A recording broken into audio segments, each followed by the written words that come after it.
السلام علیکم نحمد و نصلی علی رسولہ الکریم اما بعد۔ عزیزان محترم، موجودہ حالات آپ کے سامنے ہیں اور جے پور سے لے کر ہریانہ تک جو تشدد ہو رہا ہے وہ آپ اور ہم سبھی دیکھ رہے ہیں۔ میں یہ نہیں کہتا کہ ہم لوگ اس سلسلے میں کوئی ایسا عمل کرے جو ہمارے لیے نقصان دہ ہو، لیکن میں ان تمام ناظرین سے یہ گزارش ضرور کروں گا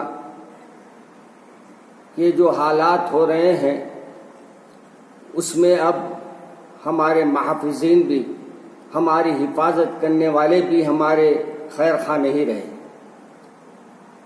آپ نے دیکھا ہے کہ ٹرین میں کس انداز سے ایک ظالم، جس کو بی جے پی کے اور دیگر تنظیموں نے جو آج کل اپنے ایجنڈے کو چلایا ہے کہ نفرتیں پیدا کرنا، اور یہ نفرتوں کی وجہ سے آج یہ حال ہو گیا ہے کہ بچے کے دلوں میں ایک دوسرے سے نفرت کا ماحول پیدا ہو گیا ہے۔ ان حالات میں ہمارے ہم وطن لوگوں سے ہمارے تعلقات کو ہم بہتر کریں اور ان کو یہ بتائے کہ حکومتیں اپنی ناکامیوں کو چھپانے کے لیے اور حکومتیں اپنے معاملات کو اپنی کرسی کی حفاظت کے لیے آج جو کچھ کر رہے ہیں صرف اپنی کرسی کے لیے کر رہے ہیں۔ نہ ان کو آپ سے محبت ہے، نہ ہم سے محبت ہے، بلکہ یہ حضرات جو کرسیوں پر بیٹھے ہیں ان کو صرف اپنے سے محبت ہے۔ ایسے موقع پہ آپ کو اور مجھے چاہیے کہ ہم وطنوں کو لے کر اور ان لوگوں کو جو آج کل بہکاوے میں آ گئے ہیں ان کو یہ بتائے کہ دیکھو ملک ہمارا ہے، ہم ایک دوسرے کے بھائی ہیں، ہم وطن ہیں، اور ایسے حالات میں ہمارے کو جو حکومتیں کام کر رہی ہے یہ تو صرف انگریزوں کی پالیسی یہ لوگ اپنا رہے ہیں، لڑاؤ اور حکومت کرو، اور یہ بھی حکومت یہ چاہتی ہے کہ لڑاؤ اور حکومت کرو۔ مگر یہ بات یاد رکھنا چاہیے آپ کو اور مجھے کہ ہمارا وطن عزیز یہی ہے، ہم ہندوستانی ہیں، ہمارا ملک ہے، ہم سب مل کر اس کی حفاظت کریں۔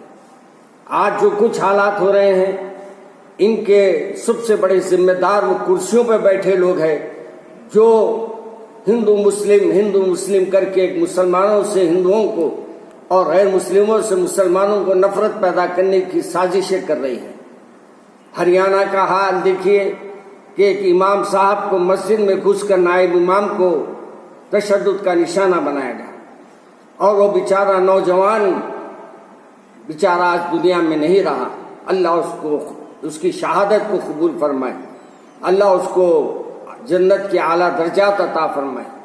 اور اسی طریقے سے ہمارے سیف اللہ بھی اور خدیر بھی اور یہ دیگر جو بھی لوگ تھے جو ٹرین میں مارے گئے ہیں ان کو بھی اللہ مغفرت کا معاملہ فرمائے۔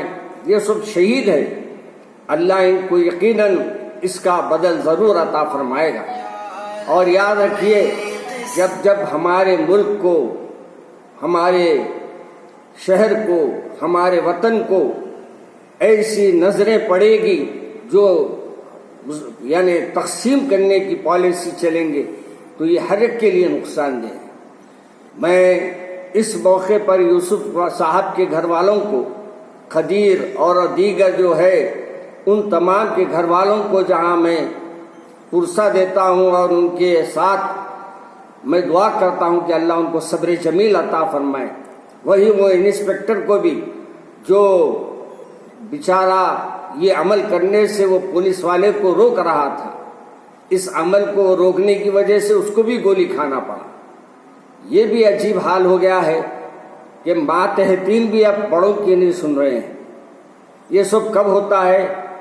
آج میں یہ بتاؤں گا ہمارے بھائیوں کو، خصوصاً نوجوانوں کو، اب آپ کا نیند سے بیدار ہونا ضروری ہے، اور یہ کوشش کرنا ہے آپ کو کہ اب آپ اللہ کے احکامات پہ چلیں۔ آج تک آپ نے اپنی زندگی اپنی مرضی سے گزاری، اب آپ کو یہ چاہیے کہ اللہ کی مرضی سے زندگی گزاریں۔ یاد رکھیے، اللہ تبارک و تعالیٰ کی طرف سے آپ کو فتح و نصرت اسی وقت عطا ملے گی جب آپ اللہ کے احکامات پہ چلیں گے، رسول کے احکامات پہ چلیں گے۔ اس معاملے میں آپ سے گزارش کروں گا کہ اب یہ راتوں کو جاگنا، موبائلوں پہ تبصرے کرنا، کسی کی عزتوں سے کھیلنا، کسی کے اوپر ریمارک کرنا، یہ سب چھوڑیے۔ اب اپنی زندگی کا جائزہ لیجیے، آپ کیا کر رہے ہیں؟ آپ کی زندگی میں آپ کیا تبدیلی لا رہے ہیں؟ آج آپ کے گھروں کا کیا حال ہے؟ آج ہماری شریعت خطرے میں ہے، آج مسلمان خطرے میں ہیں، تو کیا ہمارا فریضہ نہیں بنتا کہ ہم اس وقت اٹھ جائیں نیند سے؟ کیا ہمارا فریضہ نہیں بنتا کہ ہم اپنے نبی صلی اللہ علیہ وسلم کی بات پر عمل کریں؟ افسوس ہوتا ہے کہ آج بھی ہمارا نوجوان راتوں میں بیٹھتا ہے اور دن میں سوتا ہے۔ اب جاگنے کے دن آ گئے ہیں، اب سونے کے دن ختم ہو گئے ہیں۔ اللہ کو پکارو، مسجدوں کو آباد کرو، اور مسجدوں کے لیے اپنی صفوں کو بڑھاؤ اور اللہ کو راضی کرو۔ یہ وقت ایسا ہے کہ اگر آپ اس وقت بیدار نہیں ہوں گے تو ایسے ظالم حکمراں جو اپنی کرسیوں کے لیے ہم لوگوں کے اندر نا اتفاقیہ پیدا کر رہے ہیں، ایک دوسرے سے ہمارے کو نفرتیں پھیلانے میں لگے ہیں، ایسے میں ہمارے شہر کو، ہمارے ملک کو خطرہ ہو سکتا ہے۔ یہ تو رہیں گے پھر چلے جائیں گے، لیکن یہ حکومتیں ٹکنے والی نہیں ہیں۔ ان کے 5 سال 10 سال پیریڈ ہوں گے، 15 سال پیریڈ ہوں گے، لیکن آپ کو اور مجھے اپنے اس وطن میں رہنا ہے، اور اس وطن عزیز کو ہمارے کو گلدستہ بنا کے رکھنا ہے۔ یہاں ہر طبقہ رہتا ہے، عیسائی حضرات بھی رہتے ہیں، ہمارے سردار جی حضرات بھی رہتے ہیں، اور دیگر ہندوؤں میں بھی کئی ایسے لوگ ہیں جو ان کے اندر تقسیم ہے۔ وہ سب مل کر ہم مل کر ایک ہو جائے، اور ہم یہ حکومت کو بتا دے کہ دیکھو ہمارے کو بانٹنا چاہے تو ہم بٹنے والے نہیں ہیں، اور ہم ہمارے وطن کے لیے، ہمارے ملک کے لیے ہم مل جل کر کام کریں گے۔ یاد رکھیے، یہ جو ہمارا نوجوان آج کل جو جوش میں نکل گیا ہے، جتنے نام لو آپ، بجرنگ دل لو یا جتنے بھی نام لو، یہ سب بہکاوے میں ہیں۔ ان کو اپنی نوکریوں میں نوکریاں تو نہیں مل رہے ہیں، ان کو روزگار نہیں مل رہا ہے۔ اب ان کو مصروف رکھنے کے لیے اور ان کو ذہن بھٹکانے کے لیے جو کام کیا جا رہا ہے، یہی وجہ ہے کہ جو شہر یعنی ملک کے حالات خراب ہے۔ میں ایسے وقت میں آپ سے ایک ہی بات کروں گا، اب ہمارے کو اختیار ملنے والا ہے کہ ہم کیسے لوگوں کو چنیں۔ ایسے لوگوں کو چنیں جو ہمارے لیے بھی، ہمارے ہم وطنوں کے لیے بھی، ہر ایک کے لیے خیر خواہ ہو، اور ہمارے لیے کچھ کرنے والے ہو، ہماری بھلائی کے لیے سوچنے والے ہو۔ میری بات تو لمبی ہوتے جا رہی ہے اور میں لمبی کرنا نہیں چاہتا تھا، بس یہی ہے کہ لوگ مجھ سے اکثر کہتے ہیں کہ مولانا آپ ہمیشہ آگے کیوں بڑھتے ہیں؟ ایسا ہے بھائی، میرے کو ایک شاعر کا شعر یاد آ گیا، اندھے نکالتے ہیں چہرے سے ہمارے نقص، اندھے نکالتے ہیں چہرے کے ہمارے نقص، اور بہروں کو ہے شکایت غلط بولتا ہوں میں یوں بولوں گا غلط بولتے ہیں ہم۔ تو میں آپ سے اتنی ہی گزارش کروں گا، اور ان لوگوں کو، ہماری حکومت کے ذمہ داروں کو یہ بولوں گا کہ اب ہمارے کو سفر کرنے میں بھی 100 بار سوچنا پڑے گا۔ کیوں؟ ہماری پولیس ہماری دشمن بن رہی ہے، اور ہمارا نوجوانوں کا ذہن خراب ہو رہا ہے۔ ایسے موقع پر آپ لوگوں سے میری گزارش ہے کہ آپ لوگ دعائیں کریں، اللہ کو منائیں، اللہ کو راضی کریں، اللہ سے اپنے رشتوں کو جوڑے، انشاءاللہ سب حالات ہمارے قابو میں آ جائیں گے۔ اللہ مجھے اور آپ کو عمل کرنے کی توفیق دے اور ہمارے لیے خیر کے فیصلے فرمائے۔ السلام علیکم۔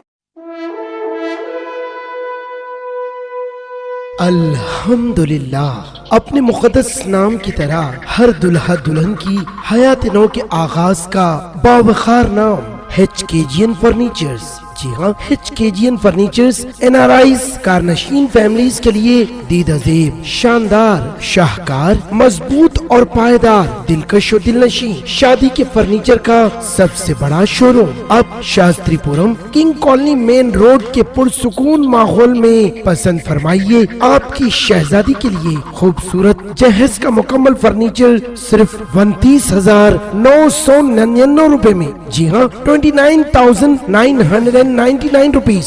جی ہاں فخر ہندوستان صدر محترم بیرسٹر اسد الدین اویسی صاحب کے مکان کے بالکل قریب آپ کا اپنا HKGN فرنیچرز